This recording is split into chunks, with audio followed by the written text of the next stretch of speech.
everyone, what's up? Today I'll be talking about the movie Howling 5, The Rebirth. Man, it's been so long I saw this movie, but truly, this is truly an underrated sequel and a really good one. I would say this is probably the best from the whole series in my opinion. Let me tell you why. It has horror elements, don't get me wrong, it's horror, drama, and you know what? It has mystery, and this movie builds on mystery. And that's how good this movie was. It was simple. I feel like it was very fast paced within 1 hour and 36 minutes towards this movie. It got pretty much to the point. Um, Damn, wow, it's amazing. I just can't believe it because it was so long I saw this movie, and I just can't believe how awesome to really enjoy this movie once more. But anyway, this movie starts out with these people, a cast of characters, and let me just say they're all likable actors. You really get into these characters because you'll be wondering, like, you found like each of them had their own character development of who is who and what is what. So that's another thing. Got pretty much a little bit of good character development work you over, you know. And just kind of invite these people over to his castle, and the purpose of them getting to this castle, because there's also a flashback story in this of the origin of the castle about in medieval times, like around I think 1400th century, about these people dying into the table, and this knight killed him and killed himself with his woman, and there was a baby crying, and you'd be wondering why the baby's crying. But to fast forward in the future, let's get to this part. And you gotta cast characters being in a hotel, the count of items to the castle, you know, and these people wondering why are we into this castle, you know. But the count mentions something about like tourism, you know, and later on you find out like it's like a setup that count set the whole thing up, because each of these people have like this birthmark, right?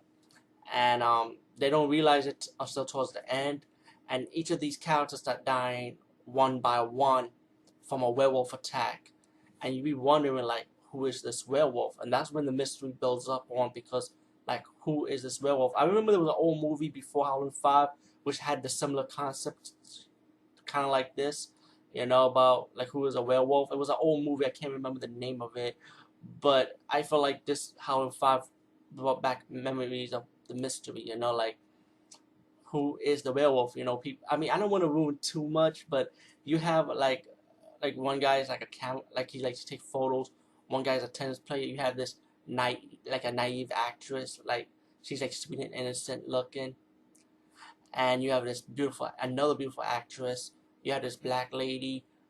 Yeah, just to let you know, the black lady did not die first, okay?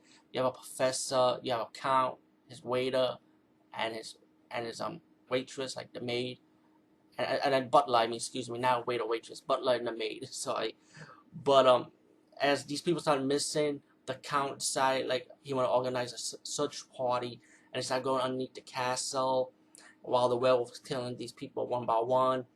And then later on, the count and some of the survivors went back upstairs from the castle, and started like some of them people want to go back to the tunnel to do some more searching, while count confesses that Yor was brought here by faith. You know, he had this organization called the Modernists that wanted to kill the last surviving werewolf. You know, and you know, people start arguing among themselves, wondering like the count's blaming this one guy that he's the werewolf. And I'm not gonna reveal. I don't want to spoil too much, but you're gonna be surprised who the werewolf is, because it's like the least person you would expect. Let's put it like that. And Howling 5 was a really enjoyable movie. Definitely horror elements, but builds up more mystery. I feel like you will not be disappointed, especially if it's your first time viewing this movie. So yeah, you definitely will not be disappointed. I should give this one a chance, definitely. Anyway, peace guys, and see you later.